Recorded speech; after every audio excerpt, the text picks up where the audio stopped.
Hey guys, 4 महीने पहले मैंने एक केस स्टडी वीडियो बनाई जहाँ पे मैंने आपको ये बताया कि हमने कैसे एक Indian print on demand business start किया और कैसे उसको 3 महीने में 11 लाख रुपए पर मंथ तक स्केल किया। And here's an update for you, we currently doing 24 lakh rupees per month in revenue with our Indian POD business. और आज मैं एक ऐसे इंसान के साथ हूँ जो हमारा सारा पीओडी बिजनेस लीड करते हैं। इनफैक्ट वो अपने खुद के पर्सनल पीओडी बिजनेसेस में 20 करोड़ से ज्यादा का रेवेन्यू कर चुके हैं।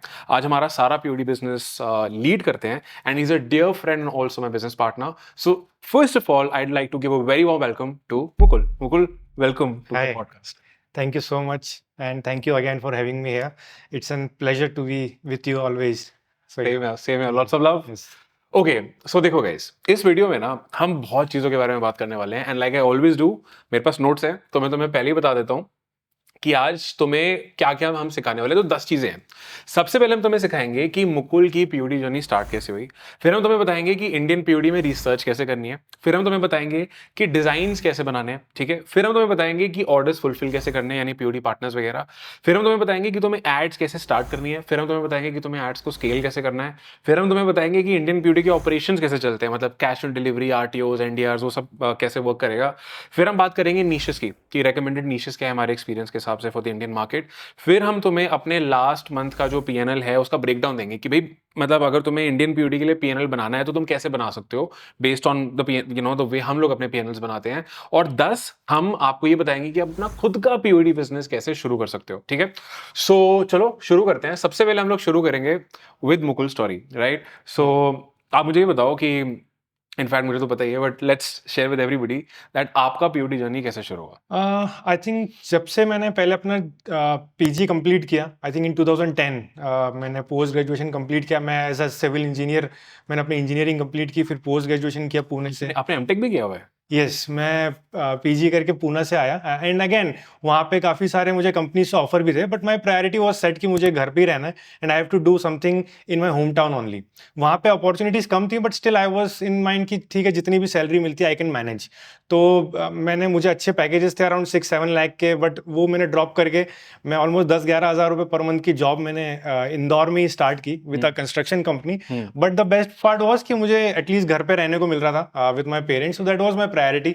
वहाँ से स्टार्ट किया, वहाँ से फिर जॉब धीरे धीरे स्विचेस हुई। वहाँ से ऑलमोस्ट मैंने 4-5 साल जॉब किया, ऑलमोस्ट 2015-16 तक। Okay. Then I had twin daughters. तो जब वो आई, फिर उसके बाद थोड़ा सा उनको मैनेज करना वाइफ के लिए थोड़ा डिफिकल्ट था। तो आई थॉट कि यार now this is the right time जब मैं जॉब से बिजनेस में स्विच कर सकता हूँ, बिकॉज मैं बहुत टाइम से सोच रहा था। बट प्रॉब्लम ये थी कि जब आप जॉब करते हो तो आपके पास सिक्योर्ड मनी आता है, और जब आप वो सिक्योर्ड मनी खोना नहीं चाहते हो, आपको लगता है कि यार अगर आप बिजनेस में गए और अगर 3 महीने पैसा ही नहीं मिला तो आप कैसे सस्टेन करोगे, फैमिली को कैसे चलाओगे। बट फिर उस टाइम मुझे लगा कि यार मुझे मेरी फैमिली को भी ज़रूरत है एंड उनको टाइम देना पड़ेगा। तो आई क्विट जॉब एंड मेरी खुद की कंस्ट्रक्शन कंपनी स्टार्ट की मैंने विद माय ब्रदर। 2 साल वो कंपनी अच्छी चली, बट इन 2018 ऑलमोस्ट वो बहुत ज़्यादा डाउनफॉल आया कंस्ट्रक्शन इंडस्ट्री में एंड हम लोग सस्टेन नहीं कर पाए। तो कंस्ट्रक्शन के काम बहुत डाउन थे, हम लोग कुछ भी काम नहीं कर पा रहे थे। देन आई थॉट कि यार घर पे बैठे रहने से अच्छा है कि कुछ करते हैं। तो फिर मैंने वही, जैसे सब लोग वीडियो सर्च करते हैं यूट्यूब पे, how to earn money online, और वो सब चीज़ें स्टार्ट की। तो वहाँ से मुझे कुछ वीडियोस मिले कि आप लोग रीसेलिंग कैसे कर सकते हैं, हम लोग घर बैठे मोबाइल से कैसे मार्केट प्लेसेस पे प्रोडक्ट डाल के, मतलब हमको इन्वेंट्री नहीं रखनी, kind of drop shipping model जिसको हम बोलते हैं, जिसमें हमको इन्वेंट्री नहीं रखनी है, ऑर्डर लेने एंड सप्लायर को देना है, वो शिप करेगा। तो वो मॉडल को धीरे धीरे समझा मैं, बट कहीं ना कहीं मन में डर रहता था कि यार आप किसी मतलब आदमी को चीज़ सेल कर रहे हो एंड वो सही प्रोडक्ट जा रहा है कि नहीं जा रहा है। बट फिर मुझे मीशो के बारे में पता चला कहीं से। मैंने मीशो के प्रोडक्ट्स देखे, काफ़ी अच्छे थे, कुछ प्रोडक्ट्स खुद के लिए मंगाए तो प्रोडक्ट्स अच्छे थे। तो मैंने कहा ये मैं सेल कर सकता हूँ। बट उस टाइम तक मुझे एड्स इन सब के बारे में कुछ भी जानकारी नहीं थी। मुझे लगता था कि यार जो फेसबुक मार्केट प्लेस है मैं वहीं से सेल करता था। हाँ, तो मीशो पे मतलब रीसेलिंग आपने बोला, वो कैसे करते थे तब? होता क्या था कि हम बेसिकली मैंने स्टार्ट किया फेसबुक से, फेसबुक मार्केट प्लेसेस से। ओके। तो फेसबुक में एक ऑप्शन होता है मार्केट प्लेसेस का, जहाँ पे आप अपने प्रोडक्ट्स लिस्ट कर सकते हो। तो मीशो आपको प्रोडक्ट इमेजेस देता था, अब मैं वहाँ से प्रोडक्ट इमेज डाउनलोड करके मार्केट प्लेस पे डालता था, अलग अलग सिटीज़ में, पुणे में डाल दिया, दिल्ली, हैदराबाद, और देखता था कहाँ से बेटर रिस्पॉन्स आ रहा है। तो जब मुझे लगा कि कोई प्रोडक्ट दिल्ली में अच्छा चल रहा है तो वहाँ पे सेल करता था। फिर लोग मैसेंजर पे मैसेज करते थे कि आई वांट दिस प्रोडक्ट, मुझे ये चाहिए। तो मैं उनसे वहाँ पे ऑर्डर लेता था, उनके एड्रेस एंड फ़ोन नंबर सारी चीज़ें लेता था, वो मीशो पे अपलोड करता था, मीशो प्रोडक्ट शिप करता था, मुझे अपना मार्जिन देता था। तो I did this for almost 6 to 7 months। Meesho में मैं टॉप उनके सेकंड सेलर में भी आ गया था विद इन 3 to 4 months। तो वो काफ़ी अच्छा चल रहा था। बट मेरे दिमाग में एक चीज़ थी कि यार ये मतलब बहुत छोटा गेम है, अगर यही चीज़ मैं ऐसे ही कुछ यूएस में कर पाऊँ या बाहर कर पाऊँ तो कितना अच्छा होगा। तो उस वक़्त जब आप ये मीशो वाली चीज़ कर रहे थे, तो कितना आप प्रॉफ़िट या कितने रेवेन्यू पे जा पाए थे उस टाइम? अ, वो 5-6 महीने में? हाँ, मैंने 6 महीने में कुछ 1.5 लाख रुपीस कमाए थे ठीक है। वहाँ से, मीशो से। ठीक है। एंड बट उसमें लगा कुछ नहीं था, हाँ। बस टाइम लगता था। हाँ। पूरा दिन मैं सिर्फ मोबाइल पे होता था, खाना भी खा रहा हूँ तो मैं ऑर्डर ले रहा हूँ। मेरे पूरे घर वालों को लगता था कि यार ये मोबाइल पे पता नहीं क्या करता है, बट मैं वही ऑर्डर ले रहा होता था। और फिर बहुत टीडियस काम था, बट मज़ा आता था कि यार दिन के मैंने चलो 2,000 रुपये कमाए हैं या 500 रुपये कमाए, तो वो दिखता था।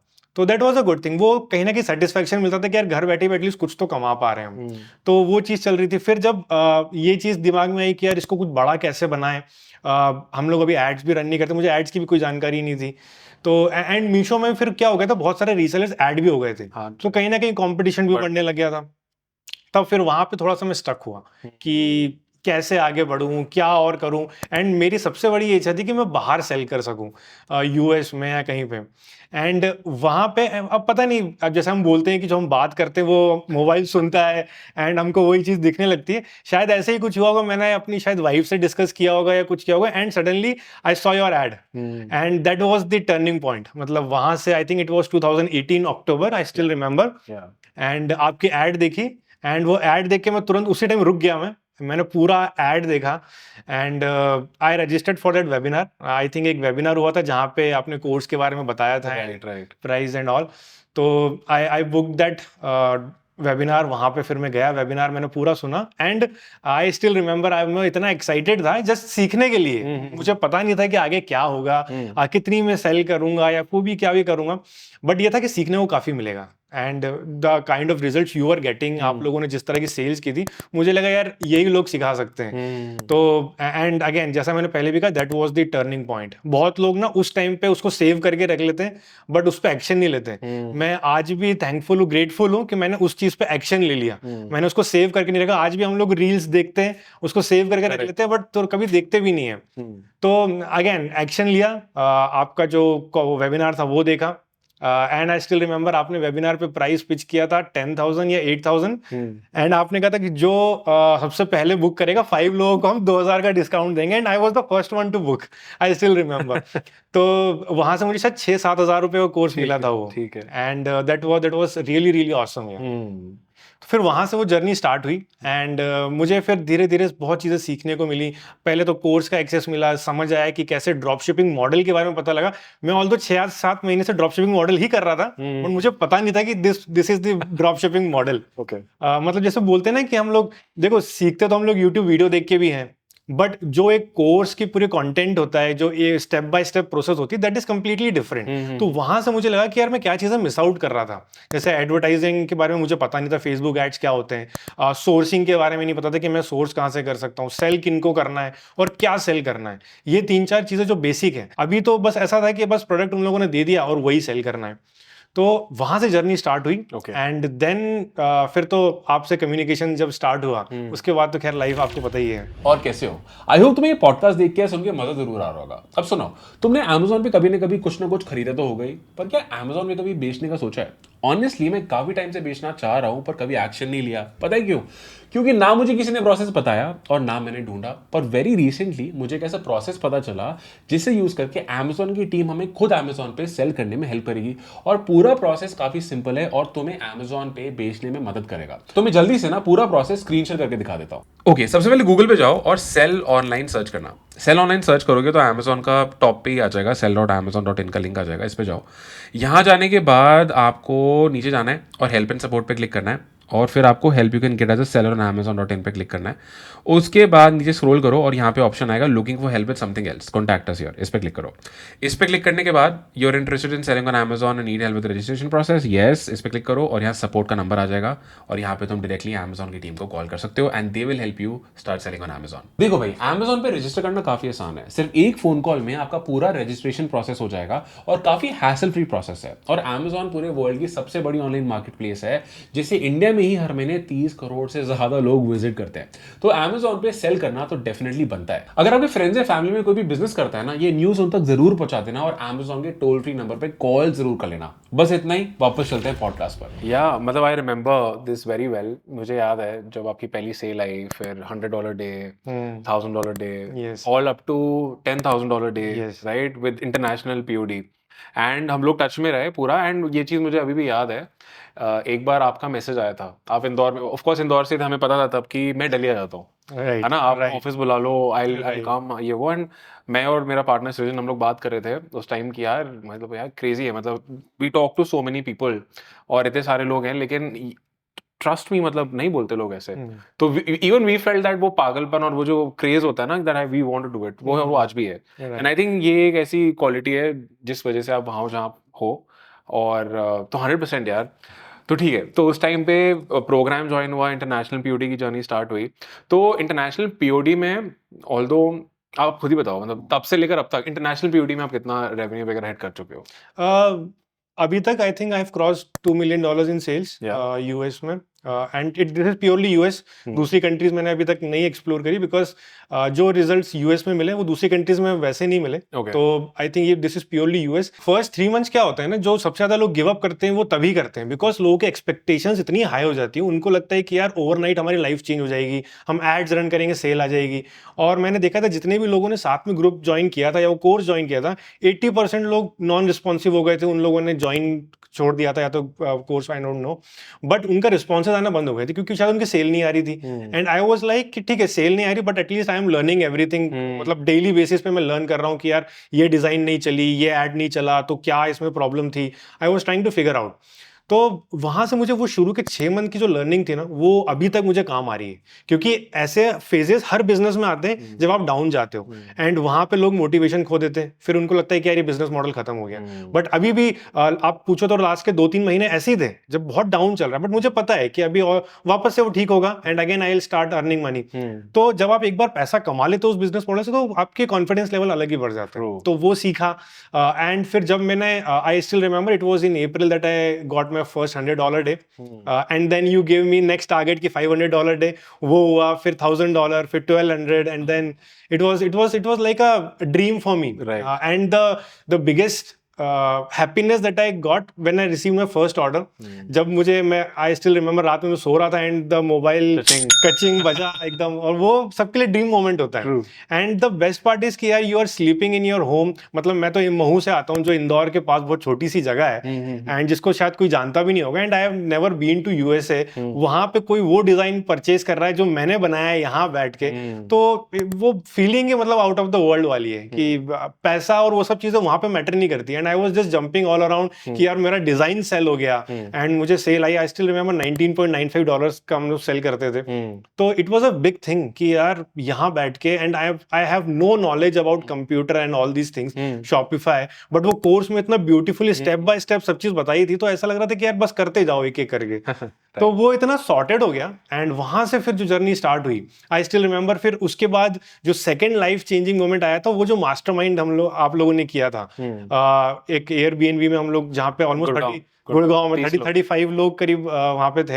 एंड आई स्टिल रिमेंबर वहां उस टाइम मैं एक आध विनर ढूंढ चुका था एंड पीपल वर लाइक यार this is the guy who is doing, इससे पूछना पड़ेगा कि ये सच में कर रहा है कि नहीं। अच्छा, सबसे ज्यादा लोगों के जो क्वेश्चन थे वो ये था कि ये सच में काम करता है, मतलब लोगों को विश्वास नहीं हो रहा था कि ये इस टाइप का कोई बिजनेस मॉडल है। करेक्ट। तो आई वाज लाइक कि यार हाँ मैं भी कर तो रहा हूँ, शायद ऐसा तो नहीं कि ये ऐसे ही तुक्के में हो गया। सही बात है। बट अगेन जैसे जैसे सेल्स बढ़ती है ना, तो फिर लगता है कि हाँ यार this is a proper business model. And आज भी मैं कहता हूँ जो लोग इसको वो समझते हैं ना कि एक रात में लाइफ चेंज हो जाती है, वो चीज नहीं है। आपको प्रॉपर टाइम देना पड़ता है, पेशेंस देना पड़ता है, पैसा लगाना पड़ता है, तभी होती है चीजें।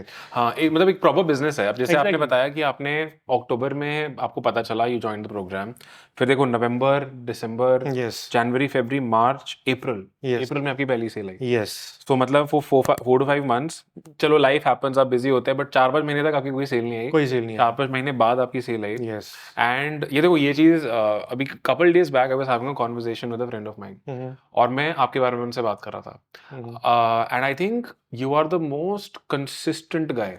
मतलब हम लोग बात कर रहे थे कि अगर ऐसा कुछ करना है ना, कि कोई चीज़ है, मुकुल नोज हाउ टू मतलब मेक इट कंसिस्टेंटली, उसको कैसे चलाते रहना है। एंड आई थिंक ये बहुत इंस्पायरिंग है, बिकॉज सोचो मुझे भी गूज़बम्स आ रहे हैं। 19 में आपकी पहली सेल आई, 20, 21, 22 और अभी 23 चल रहा है, राइट और 23 भी खत्म होने वाला है एक्चुअली। Right. तो 4-5 साल हो गए हैं यार, and you been super consistent. मतलब इतना कंसिस्टेंट मैं नहीं रहा अपने पीओडी बिजनेस में ऑनेस्टली, कि मेरे साथ क्या होता था कि चलो अभी कर लिया, एकदम स्केल मार दो, फिर डाउन, ये वो हमें काफ़ी साल बाद समझ आया कि स्लोली स्लोली करना है। But I have notice this, शुरू से आप बहुत कंसिस्टेंटली, सलीके से, अच्छे मार्जिन मेंटेन करते हुए अपने बिजनेस को चलाते आए हो। तो तब से लेकर अब तक I think 2 million plus international POD में हो चुका है। इंडियन पीओडी में भी I think it's more than a CR, right? Yes. 1 crore से ज़्यादा का revenue yes in the last 6-7 months वो भी हो चुका है। बहुत ही बढ़िया। चलो ठीक है, तो ये तो हो गया कि पूरी जर्नी शुरू कैसे हुई, ठीक है। अब आप मुझे बताओ कि पीओडी में अपन लोग रिसर्च कैसे करते हैं? मतलब अगर किसी को डिज़ाइन ढूंढने हैं और कौन सा प्रोडक्ट वो बेचे और उस प्रोडक्ट पे क्या डिज़ाइन लगाए, ये कैसे फिगर आउट कर सकते हैं लोग? ओके तो जब आप इंडियन पीओडी की बात करते हैं तो Indian POD again the mindset is completely different from US POD. US POD में बड़े बड़े कोर्स डलते हैं। यूएस पीओडी में क्या होता है, लोगों को इमोशंस चाहिए बहुत ज्यादा, कि वो बोलते हैं ना कि if you can make them cry they will buy. Okay, तो वो टाइप की चीजें यूएस पीओडी में बहुत चलती है। Okay. इंडिया में लोग थोड़ा सा चिल है। यहाँ पे लोगों को थोड़ा ग्राफिक चाहिए, थोड़े से कोट्स चाहिए। अच्छा। यूएस में आप ग्राफिक नहीं भी डालोगे, इट डजंट मैटर, हाँ। वो उनको बड़े कोट्स मिल जाएंगे, वो सेल होते हैं। बट इंडिया में लोगों को क्या चाहिए, थोड़ा सा ग्राफिक भी होना चाहिए। तो रिप्रेजेंटेशन बहुत डिफरेंट होता है इंडिया में एज कम्पेयर टू यूएस। वो होता है ना, पिक्चर से कुछ चीज रिप्रेजेंट कर सकते हो, आपके कोट एक्सप्लेन कर सकते हो, वो चीजें इंडिया में काफी काम करती है। Okay. तो मैंने जब यूएस से इंडिया में शिफ्ट किया तो मुझे पहले मैंने वही बड़े बड़े कोट्स ट्राई किए, बट वो नहीं चले।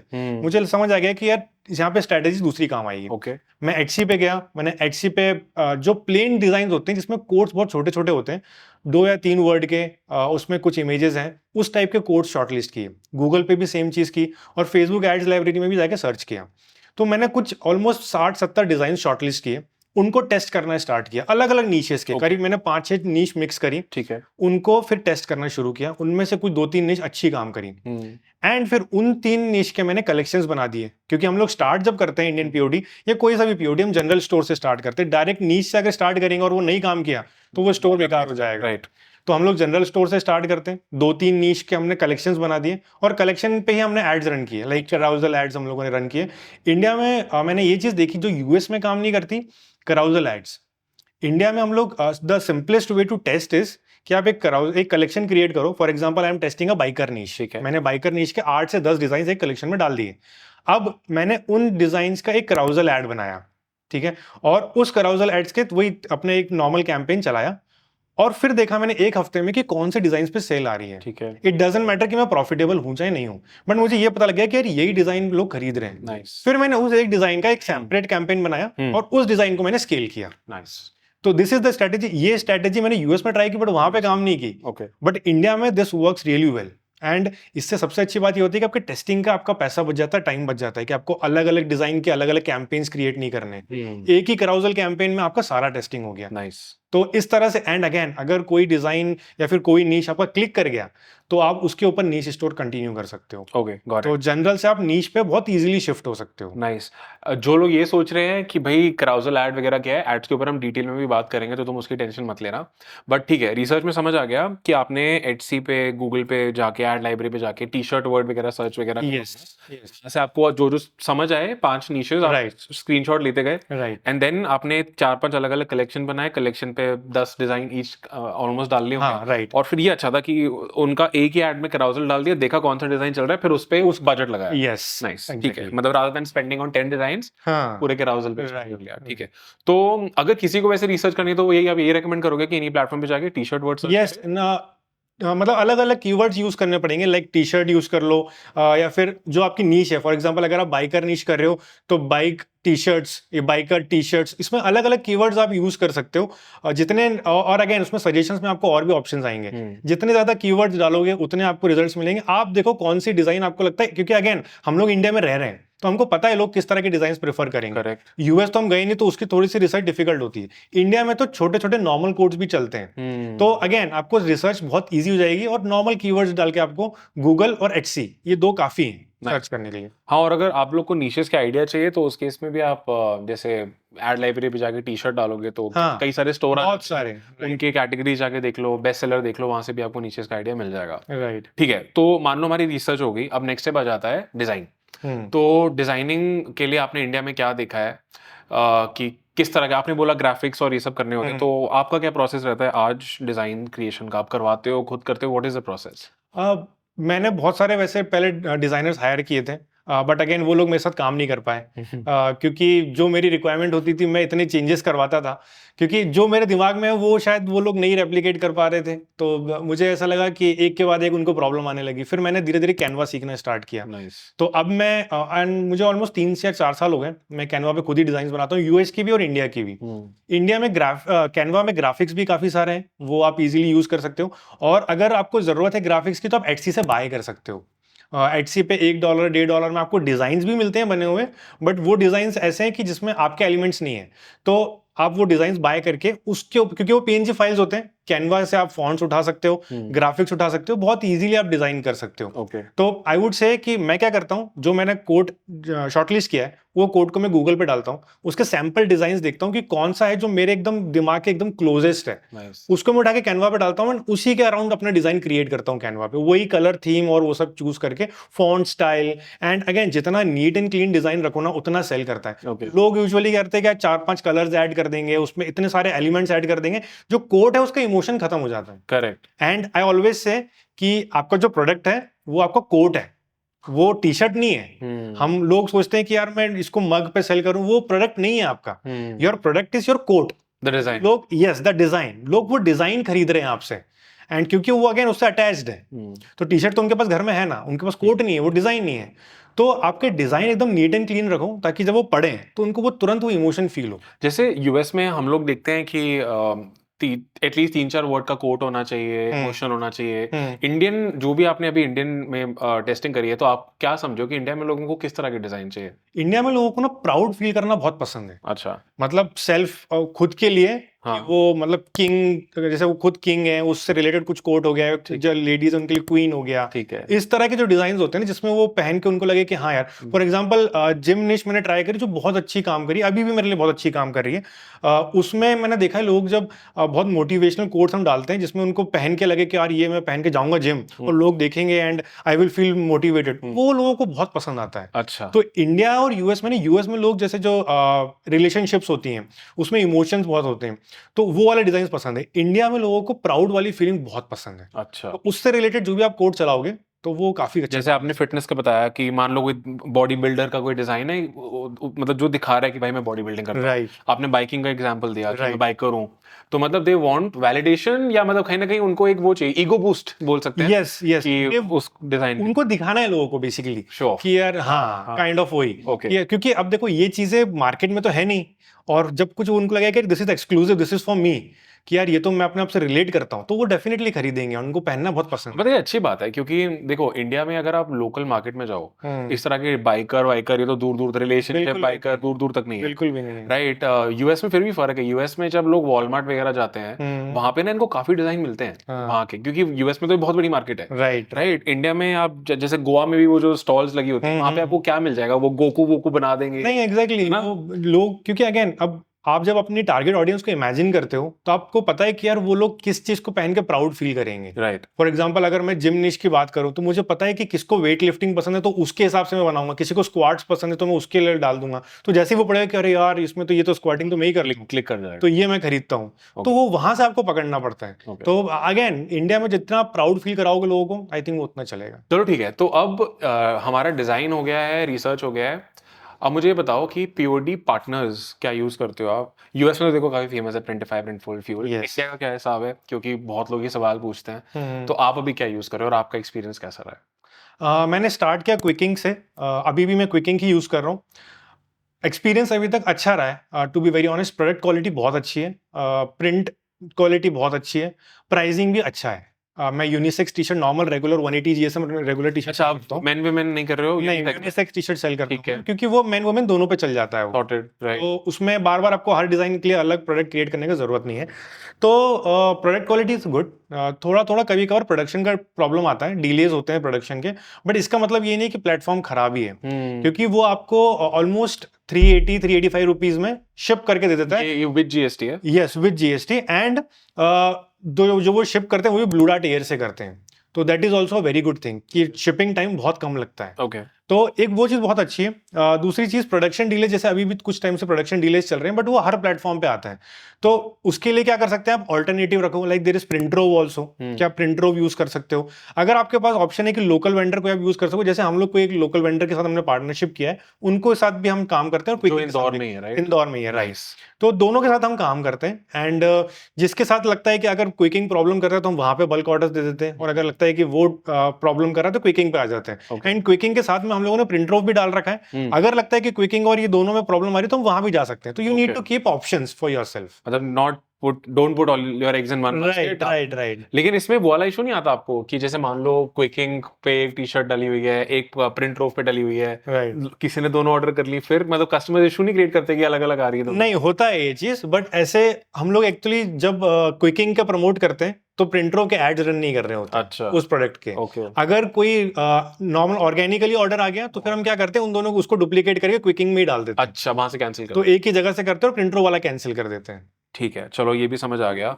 तो 385 समथिंग आपको मिल रहा है, and what is the selling price? क्योंकि आपने टेस्टिंग भी काफी करी है, तो क्या सेलिंग प्राइस बढ़िया? I think the best selling price is 799 including GST, everything, free shipping everything 799। Because अगर आप सोचो कि 800 रुपए में आप सेल कर रहे हो, आपको मिल रहा है वो 380, 400 रुपए मान लो, आप एड्स कॉस्ट मान लो आपकी ऑलमोस्ट 150 to 200, इसके अंदर आपको सेल लाना ही है। ठीक है। अगर इसके ऊपर जा रहा है तो फिर वो प्रोडक्ट सही नहीं है, फिर आपको नीश चेंज करना चाहिए। तो आई थिंक 400 + 200, एंड आपको क्योंकि आप 200 रुपए बच रहे हैं, बट आपका इसमें आरटीओ भी आएगा 20% का। करेक्ट। आरटीओ आप कंसीडर करके ऑलमोस्ट 70 से 80 रुपए या 100 रुपए आपके बचेगा पर टी शर्ट। तो अगेन इंडिया यहाँ पे डिफर करता है यूएस से। India is a volume game. अब आप बोलोगे कि यार मुझे तो 100 रुपए 80 रुपए बच रहे हैं तो मैं टी शर्ट क्यों सेल करूं, बट आप ये सोचो कि आप एक दिन में 100 ऑर्डर ला सकते हो। तो अगर आप 100 रुपए भी बचा रहे हो तो आप इजीली 10,000 रुपए कमा सकते हो। अच्छा, एक बात बताओ, आप अभी भी ऑफ कोर्स इंटरनेशनल पीओडी से, हम दोनों ने इनफैक्ट इंटरनेशनल पीओडी से स्टार्ट किया, एंड इंडियन पीओडी अभी इस साल हम लोग ने स्टार्ट कर दिया है। अगर आपको आज कोई आपसे एडवाइस मांगे कि सर मैं किस चीज से स्टार्ट करूं, आप क्या एडवाइस दोगे? मैं बोलूँगा इंडियन पीओडी से स्टार्ट करो, क्योंकि जो यूएस पीओडी 2018 या 19 में था वो अभी इंडियन पीओडी है। अग्रीड यार, बिल्कुल। क्योंकि यूएस में अभी कंपटीशन बहुत हाई हो चुका है, एंड अगेन डिजाइन्स वही चलते आ रहे हैं 4-5 साल से। लोगों ने भी खरीद के बहुत क्रिएटिविटी, बहुत ज्यादा। एंड अगेन यूएस भी मेरा इतने टाइम सस्टेन इसलिए कर रहा है क्योंकि डिजाइन्स में खुद बनाता हूँ और कोड भी मैं खुद ढूंढता हूँ। करेक्ट। अब लोग जो कोड क्रिएट करते भी हैं वो चैट जीपीटी पे लिख के फिर वहां से ले आते हैं। तो अगेन आपकी क्रिएटिविटी कुछ है नहीं उसमें, तो वो बोरिंग हो जाता है एक टाइम के बाद। तो आई वुड से कि इंडियन पीओडी अभी बहुत बूम पे है, एंड इजीली आप मतलब कोई भी निश पकड़ के आप चालू कर सकते हो। अग्रीड यार। चलो ठीक है, तो डिजाइन हो गया, रिसर्च हो गया, प्लेटफॉर्म भी हो गया, स्टोर शॉपिफाई भी बनाते हो गए, वो भी सॉर्टेड है। अब पॉइंट आ जाता है एड्स का। तो द कलेक्शन इज लाइव। मान लो हम लोगों ने 3, अच्छा ये लोग के दिमाग में पक्का आएगा, कितने डिजाइन के साथ स्टोर लाइव करना है, आप क्या रेकमेंड करोगे? एटलीस्ट 12 to 15 डिजाइन्स, 12 से 15 मान लेते हैं। तो मान लो 3 कलेक्शन में 5 डिजाइन इन लोग ने 3 निशेस के 3 कलेक्शन बना लिए। अब एड्स कैसे चलानी है? अच्छा, अब जब हम टेस्टिंग की बात करते हैं, मैं अभी कराउजल की बात नहीं करूंगा। हमारे 2-3 तरह के एड्स होते हैं, जैसे एक फोटो ऐड हो गया नॉर्मल, एक हो गया आपके कराउजल, और एक हो गया वीडियो ऐड आपका। तो हम लोग स्टार्ट करते हैं नॉर्मल फोटो ऐड से। तो अब उसके लिए आपको क्या चाहिए, पहले एक प्रोडक्ट पेज होना चाहिए आपके पास। प्रोडक्ट आपका रेडी है, आपने शॉपिफाई पे बना दिया है। अब आपको एक कैंपेन क्रिएट करना है जिसमें 3 एड सेट्स होंगे। वो 3 एड सेट में अलग अलग टारगेटिंग आप डालोगे, ठीक है। तीनों में एक ही ऐड होगा, मतलब एक एड सेट, एक ad set, 3 ad set, 3 add. ठीक है, मतलब हर एड सेट में एक ऐड है, वो ऐड मतलब कॉमन है, एक ही कॉमन ऐड है, कॉमन ऐड, एक ऐड है, ठीक है। एंड अब आते हैं बजट पे। बजट होगा 500 रुपए एक एड सेट का। अच्छा, जो आपने एड क्रिएट करी, अब ये भी बताना कि उसमें एड इमेज और एड कॉपी, वो भी बताना एक बार। राइट। तो अभी हम जब बजट की बात करते हैं तो हमारे 3 एड सेट हैं, 500 रुपए का एक एड सेट रहेगा। ठीक है। मतलब कैंपेन का एक दिन का बजट हो गया 1500 रुपए, ठीक है। Without GST. ठीक है, अब हम जब बात करते हैं एड की, तो एड में 2 पार्ट होता है, एड कॉपी और ad image. Correct. Ad image मैं प्रेफर करता हूँ, जितना मेरा एक्सपीरियंस है, जितने भी मॉडल वाले एड्स होते हैं ना, उस पे बहुत कम सेल आती है और रीच भी कम हो जाती है। अग्रीड। एंड सीपीएम बहुत हाई जाता है। ये हम कैलेंडर में भी तो देखते हैं। यस, हाँ एग्जैक्टली। तो जब हम प्रोडक्ट, नॉर्मल प्रोडक्ट, जैसे आपका टी शर्ट टेबल पे रखा हुआ है, या फिर टी शर्ट आपका रखा है, उसके आसपास फूल वूल रखे हुए, उस तरह के जो मॉकअप्स होते हैं वो काफी अच्छा काम करते हैं। एंड आई स्टिल फील कि जो लोग ना बहुत दिमाग लगाते हैं नए नए मॉकअप्स ला के, और उसमें ना उनका कोट नहीं दिखाई दे रहा होता है, बट वो आसपास जूते और वो सब चीजें दिखाई। एग्जैक्टली, लोगों को लगता है कि यार ये बढ़िया दिख रहा है। करेक्ट। बट अगेन ये सबको समझना पड़ेगा कि जो हमारा प्रोडक्ट है वो कोट है, वहां पे वो डिजाइन है, तो वो जितना क्लियरली दिखेगा ऑडियंस को, क्योंकि जब आप फेसबुक पे लोग स्क्रॉल कर रहे होते हैं ना, तो वो लोग 1 सेकंड भी हार्डली नहीं रुकते, तो उनको अगर वो दिख ही नहीं रहा है, बहुत दूर है और क्लियर इमेज नहीं है, तो वो लोग क्यों रुकेंगे? तो आपका कोड एकदम दिखना चाहिए, और जो नीश है उसका कुछ ना कुछ वर्ड हाईलाइटेड रहना चाहिए, ताकि लोग वो एकदम रुके कि यार ये तो मेरा है। और फिर जैसे उनको दिखेगा, जैसे आपने नीट एंड क्लीन मॉकअप रखा एकदम। और एड कॉपी की जब हम बात करते हैं, एड कॉपी में लिंक हमेशा देना चाहिए। लाइक मैं टॉप पे रखता हूँ ऑर्डर हियर, और जो लिंक देता हूँ प्रोडक्ट का, और फिर उसके नीचे आप कुछ भी दे दो, exclusive design, not available in stores, और उस तरह का कुछ भी। ठीक है। कुछ बड़ा लिखने की जरूरत नहीं, जितना बड़ा आप एड कॉपी लिखते हो फिर अगेन रीच कम होती है। ठीक है। और शॉप नाउ बटन जरूर देना है, और यही एड आपका तीनों एड सेट में कॉपी हो जाएगा। सॉर्टेड। एंड तीनों एड सेट में, जब हम एड सेट की बात करते हैं, तीनों में अलग अलग इंटरेस्ट आप यूज कर, सिंगल ब्रॉड एकदम, मतलब मल्टी, जितना, हाँ जितना ज्यादा ऑडियंस हो सके। सुपर्ब। तो ठीक है, अब ये कैसे डिसाइड करें कि मतलब कोई फॉर्मूला आप यूज करते हो कि कब एड सेट को रोकना है, कब स्केल करना है, वो कैसे वर्क होता है? इंडिया में हम लोग क्या करते हैं, जब हम जैसे 1500 रुपए एक दिन का बजट दिया, ठीक है, तो हम 2 दिन तक तो उसको छेड़ते नहीं है। 3000 स्पेंड होगा पूरा। 3000 पूरा स्पेंड होगा। ठीक है। अब 3000 स्पेंड होने के बाद हम देखते हैं कि ये लॉस में तो नहीं है। ओके। कोई भी एड सेट, जैसे एक एड सेट को 1000 रुपए मिल गए ऑलमोस्ट। ठीक है। अब इनमें से कोई भी एड सेट लॉस में तो नहीं जा रहा है, हमको ये चेक करना है। अगर लॉस में है तो वो बंद हो जाएगा 2 दिन के बाद। अगर वो ब्रेक इवन पे भी है तो हम उसको चलने देंगे। ठीक है। ठीक है, वो जब तक वो लॉस में नहीं जा रहा है वो चलता रहेगा वो। एंड जब हमको लगता है कि यार हाँ 5 दिन हो गए, ये प्रॉफिट दे रहा है, तब हम उसको स्केल कर सकते हैं। ओके, मतलब 2 दिन चलाया, अगर लॉस है तो बंद। लॉस, अगर ब्रेक इवन है तो कब तक चलने दोगे आप उसको? जब तक ब्रेक इवन है चलने दो। हाँ, वो ऐसा होगा नहीं यूजुअली, क्योंकि 3-4 दिन के बाद इधर वो लॉस में चला जाएगा या तो प्लस में जाएगा। लेकिन यूजुअली आपने क्या देखा है कि जैसे लोग बोलते हैं ना, learning phase and all of that, आपने कभी देखा है कि 4-5 दिन बहुत घटिया चल रहा है फिर एकदम पिक हुआ? कभी हुआ है? नहीं होता ना। नहीं, वो अगर विनर है तो कंसिस्टेंट चलेगा, शुरू से चलता है। हाँ, लोग वही पूछते हैं ना कि आप बोलते हो विनर डिजाइन में, वो होता क्या है? तो वही होता है जो कंसिस्टेंटली सेल दे। ऐसा नहीं होगा कि वो 4 दिन बंद पड़ा है फिर एकदम, हाँ, वो चीज नहीं होती। True that.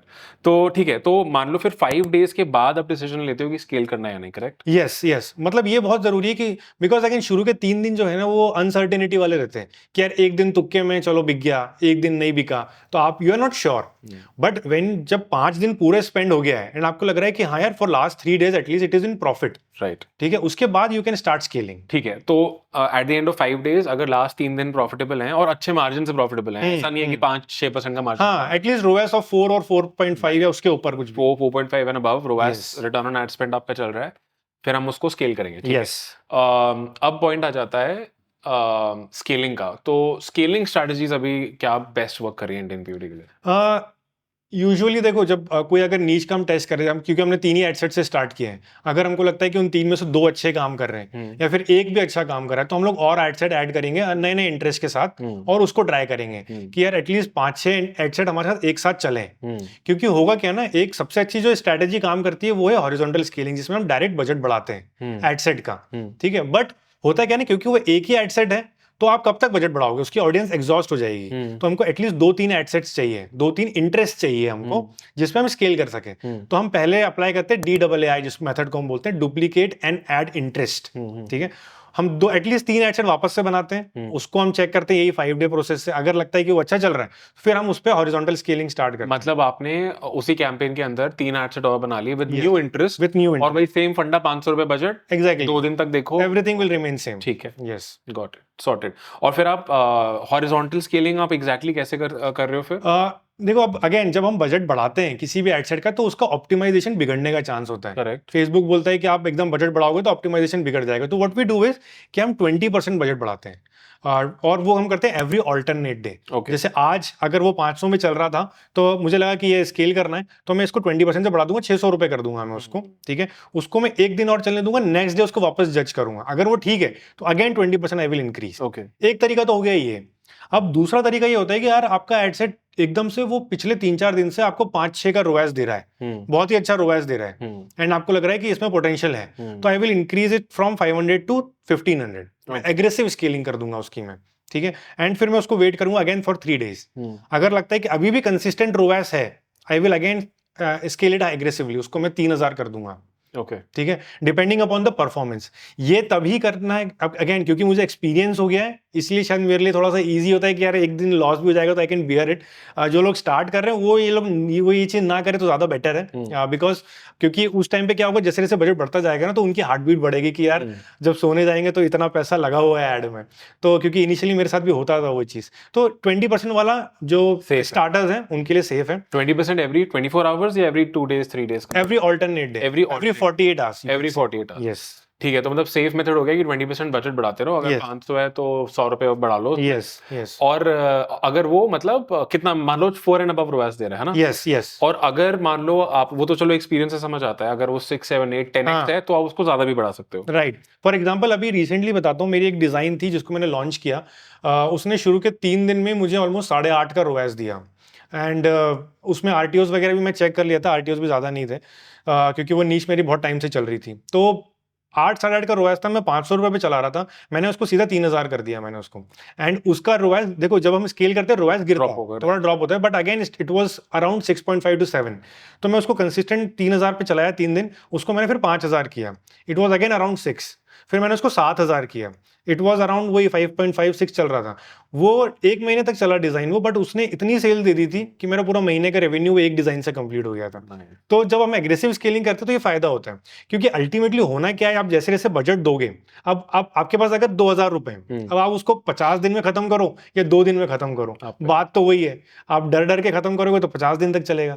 तो again with experience it will come, but हाँ इनिशियली सेफर होके चलना ठीक है, जब तक आपको out of the box result नहीं मिलता।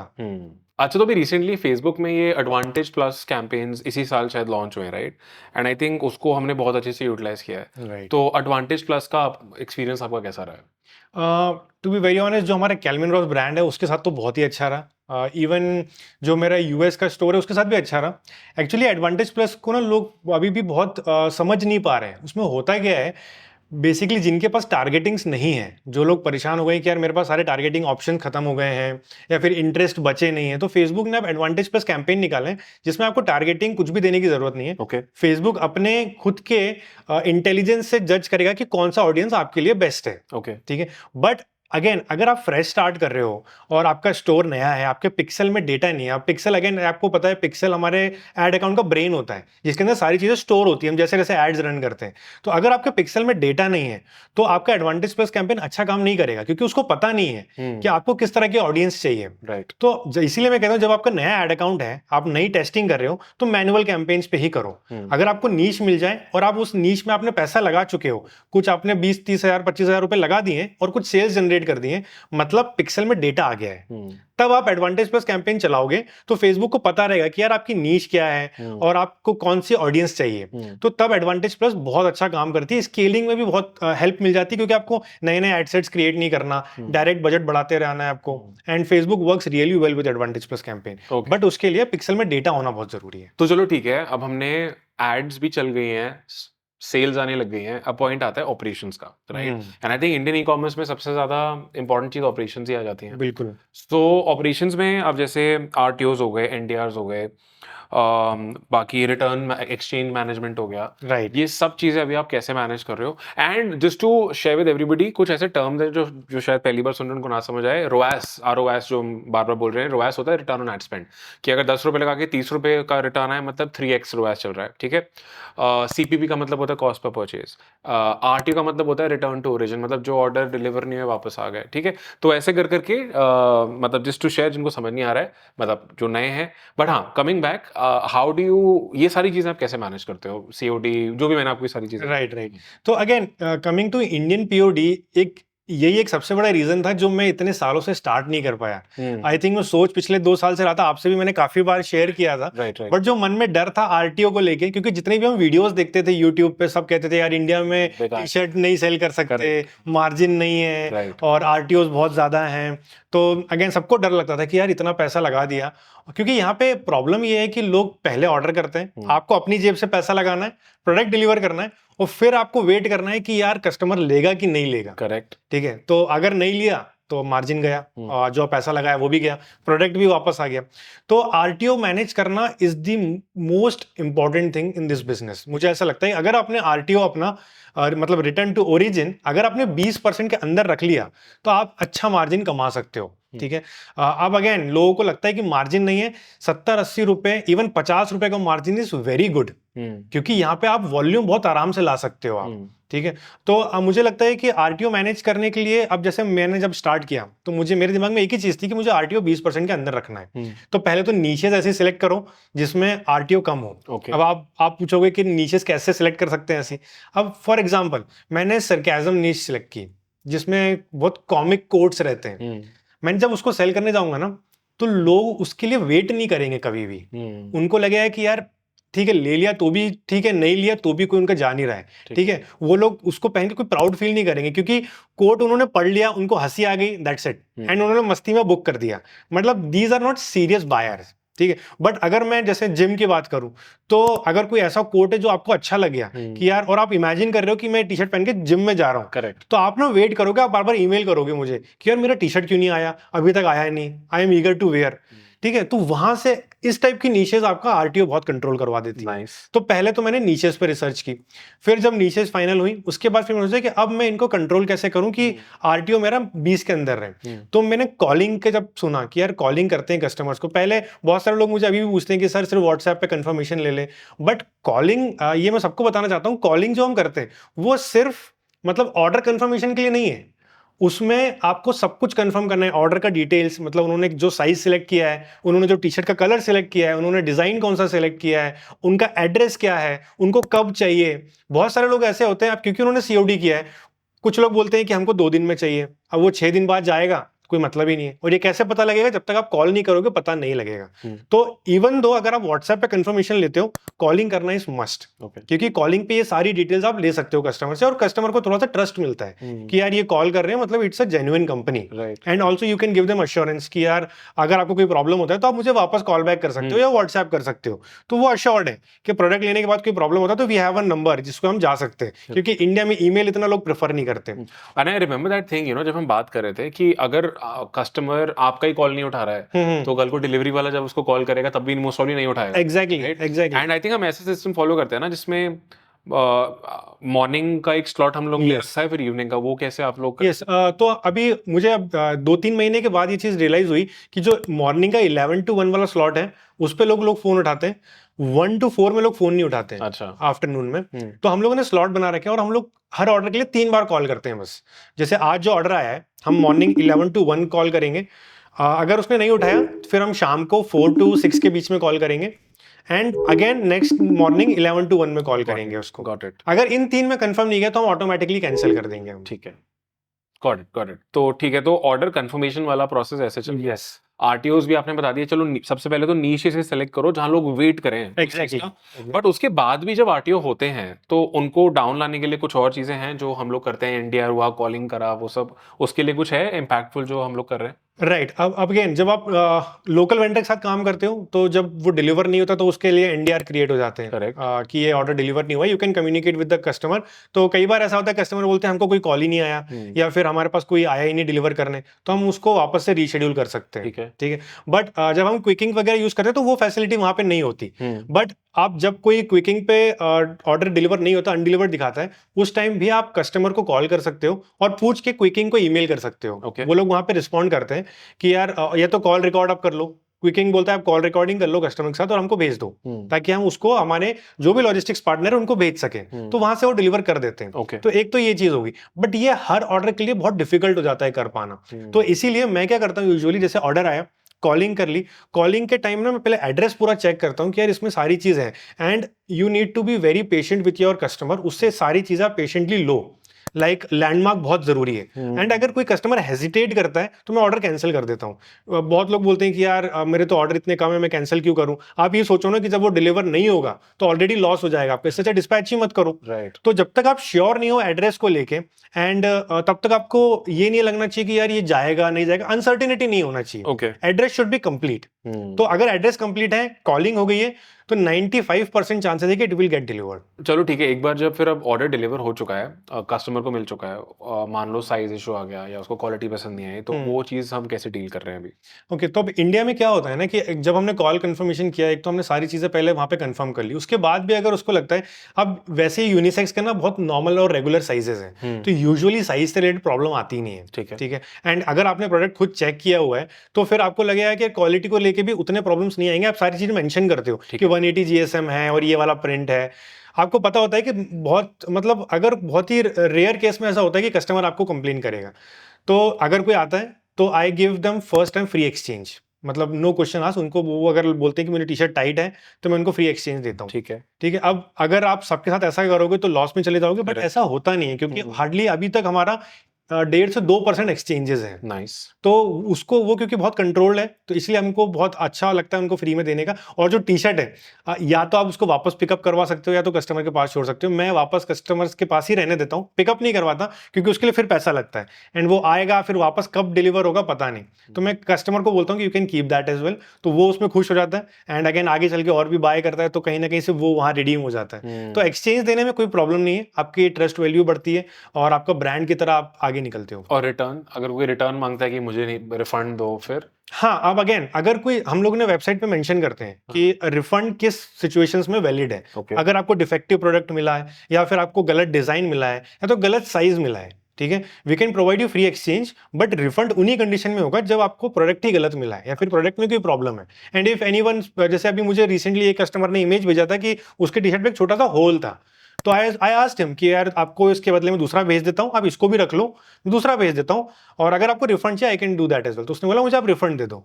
आई give them refund. Again cases are very less, तो इतने इशू नहीं आते हैं। Okay, right. Got it.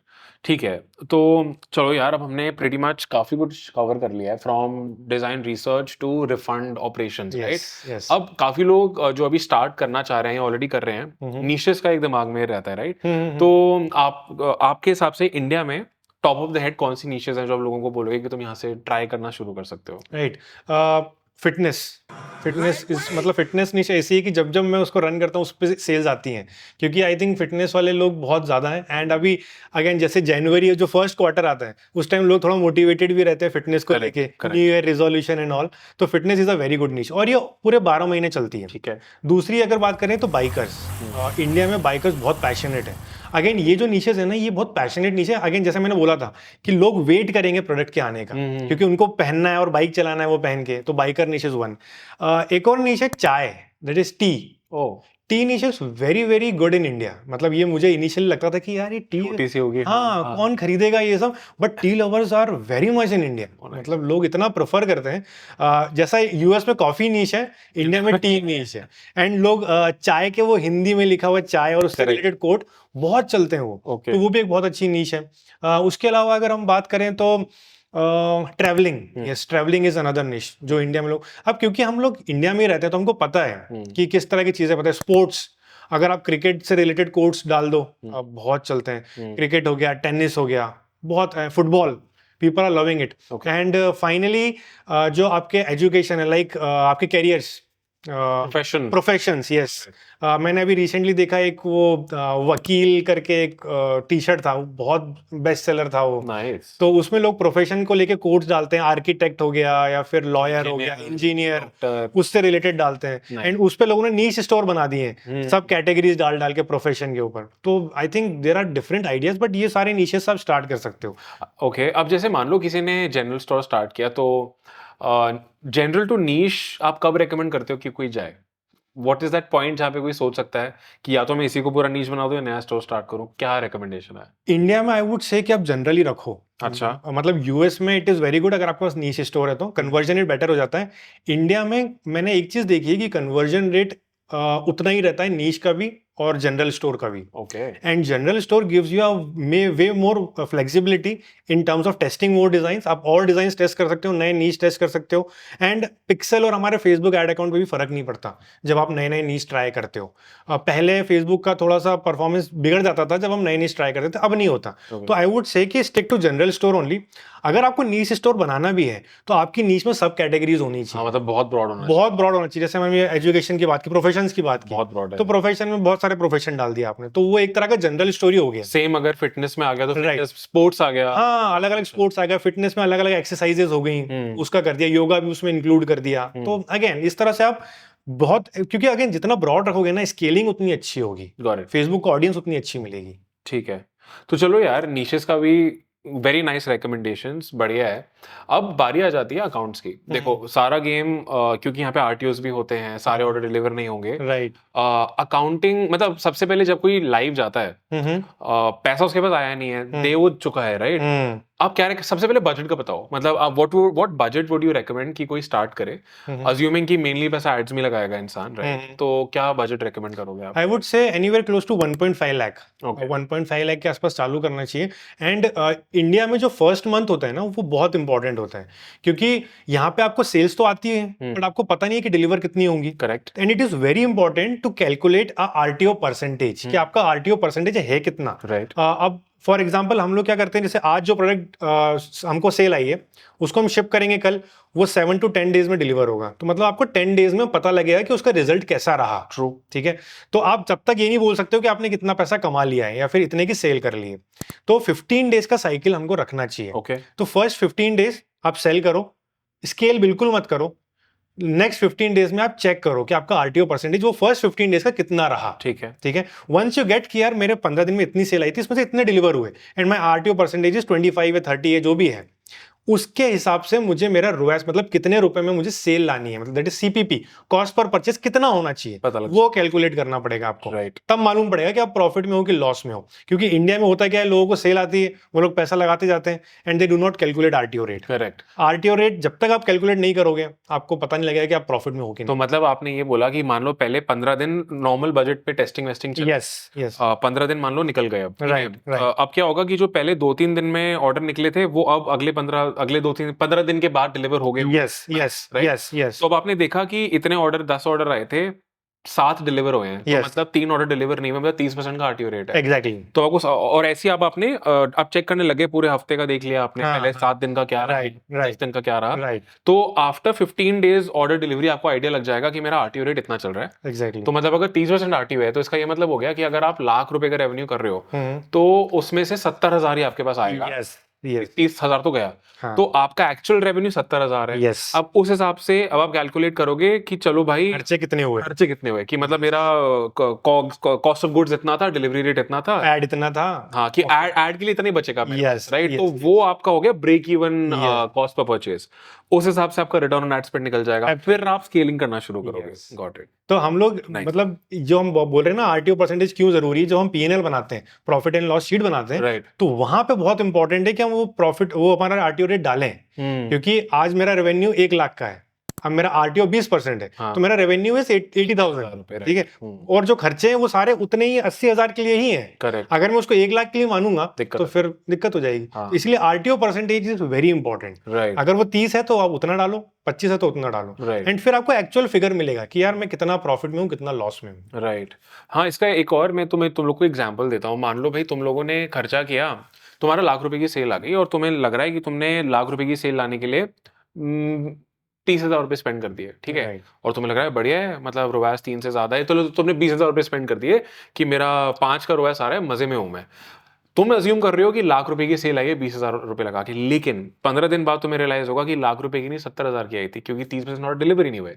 तो तुमने 20,000 रुपए लगाए 70,000 की सेल लाने के लिए, तो तुम्हारा एक्चुअल रोआस 5 नहीं है, तुम्हारा एक्चुअल रोआस है 70,000 डिवाइडेड बाय 20,000, जो भी वो फिगर होगा, ठीक है। तो तुम्हारा एक्चुअल रोआस ये चल रहा है।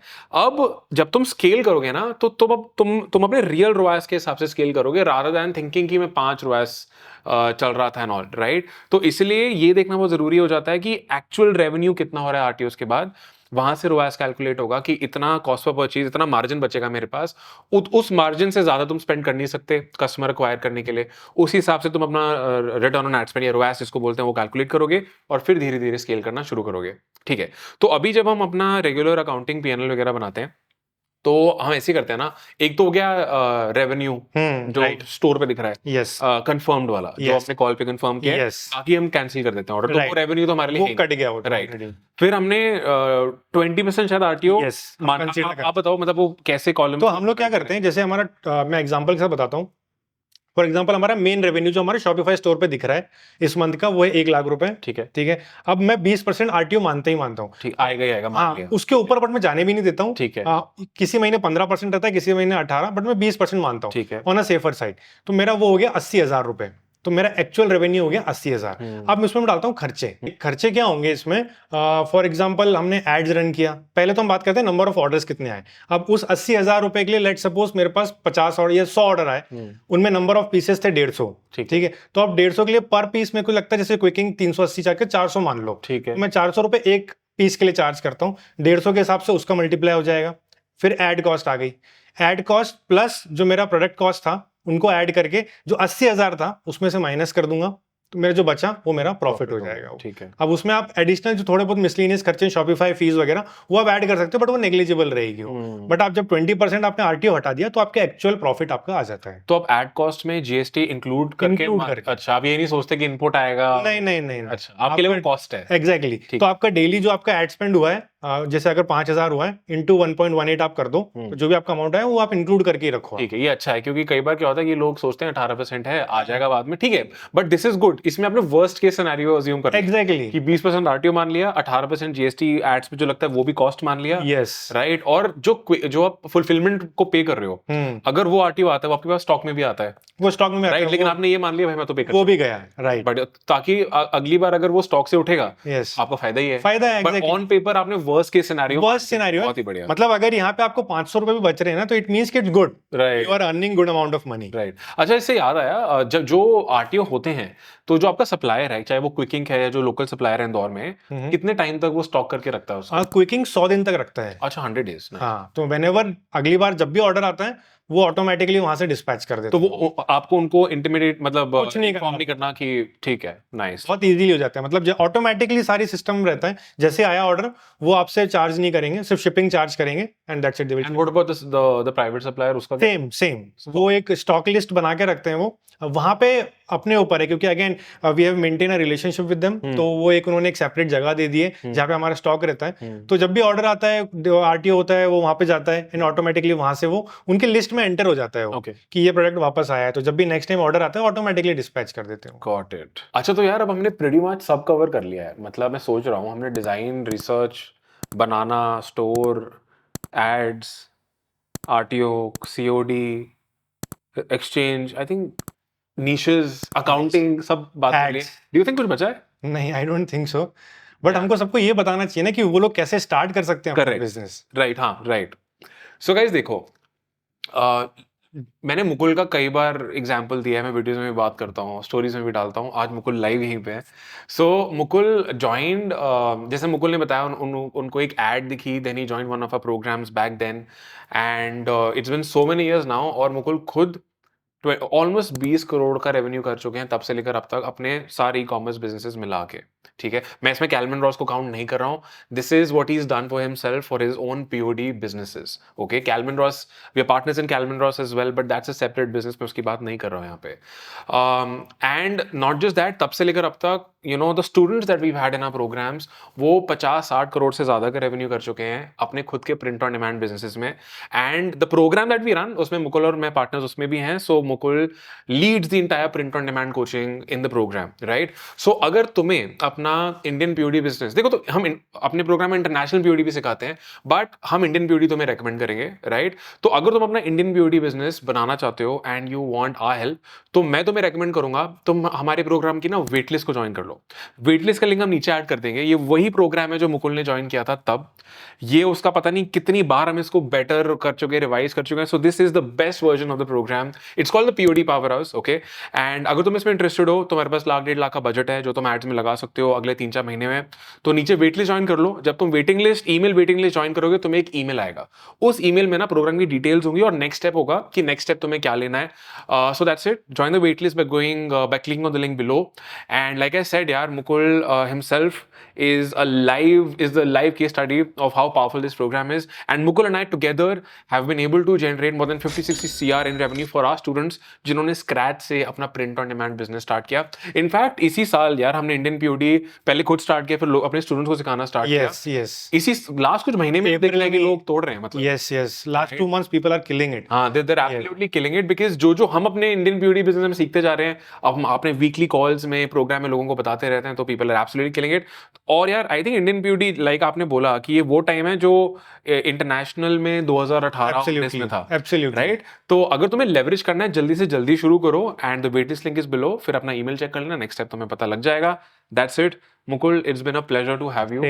मतलब हमने काफी चीजों पे डिस्कशन किया है। तुम लोग को वीडियो कैसी लगी कमेंट करके बताना यार। लाइक द वीडियो, कमेंट करो, कुछ सवाल हो कमेंट करो, तारीफ करो यार, मुकुल की तारीफ करो, हमारी तारीफ करो, नीचे कमेंट करो, because these comments keep us going. काफी मेहनत लगती है यार, प्रॉपर स्टूडियो वीडियो में हम लोग वीडियो बना रहे हैं। मुकुल इंदौर से आए हैं।